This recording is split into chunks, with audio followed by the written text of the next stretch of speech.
from competing with my startup?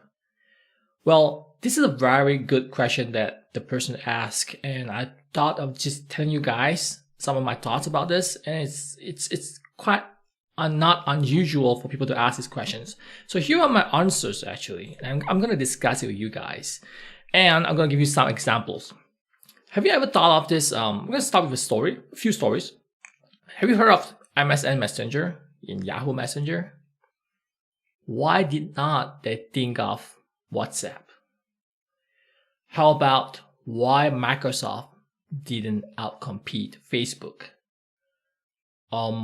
Why Microsoft, Google, all those companies did not think of Uber or Airbnb, or Booking.com did not think of Airbnb? Why? Remember the saga between Facebook and Google Plus. Who is the winner? Who is the last man standing? It's Facebook. Google Plus is gone right now. It's gone bust. So, few reasons because of all this has happened, okay? One of it is bureaucracy.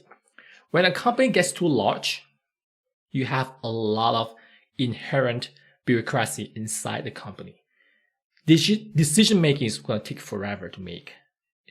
People are not going to be flexible in terms of getting things done. They need to ask the manager needs to ask the manager's manager, the manager needs to ask the manager, all the way to the boss. So all these managerial levels are killing the company to make a fast, decisive decision to move forward. So if a company which is small, like 5-man company, 10-man company, they can make a decision like this within an hour, within a day. A large company will take probably a week or month to make such decisions, which is why smaller companies are more nimble and they're able to innovate faster, grow further than larger companies. Which is why you saw that Yahoo, MSN, which are owned by Yahoo and Microsoft, could not think of something like WhatsApp, or Microsoft couldn't create something like Facebook, or Google Plus against Facebook. And look at the other companies in the market right now. Oh, that's my Google Assistant, sorry.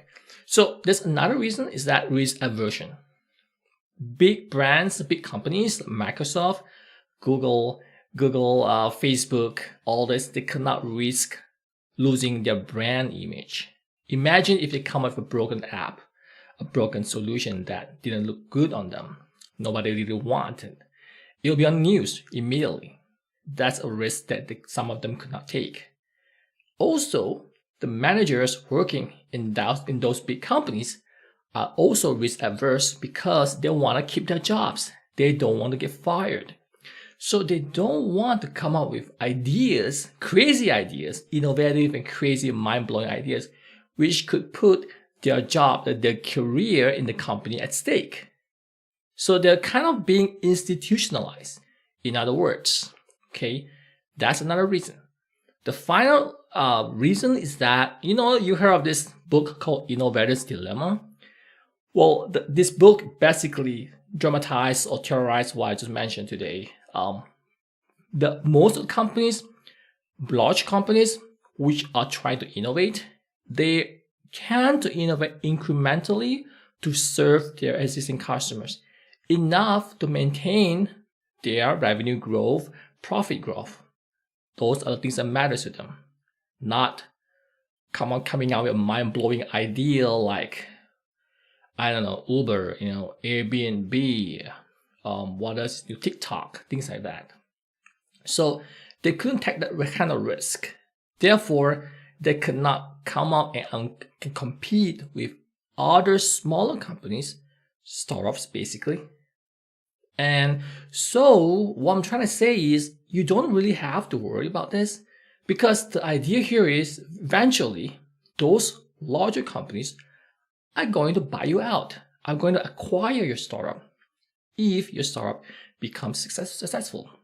Okay, so that's what you need to focus on. You don't have to focus on trying to stop larger companies to outcompete you, because a lot of things are not patentable. You cannot stop any other startups to do the same thing that what you're doing too. So think of the startup is like a 100-meter sprint race. You cannot stop the rest of the people from running with you. You cannot just spread out your hands and stopping the guy on the left and the right from running when you're running the 100-meter dash, can you? You have to run faster than everyone else. In fact, a mentor, Chris Chan, told me about this, and it forever sank in my mind. Okay, that's what startup life is. To run as fast as you can, faster than your competitors, faster than your competitor on your left and on your right. Stop spreading your hands. You can't stop them. Just run as fast as you can, right? So being a startup, you just have to be flexible, nimble, fast, and work hard. Okay? So I hope you guys can go out there and try to outcompete all your competitors, whether they're big or small. Good luck.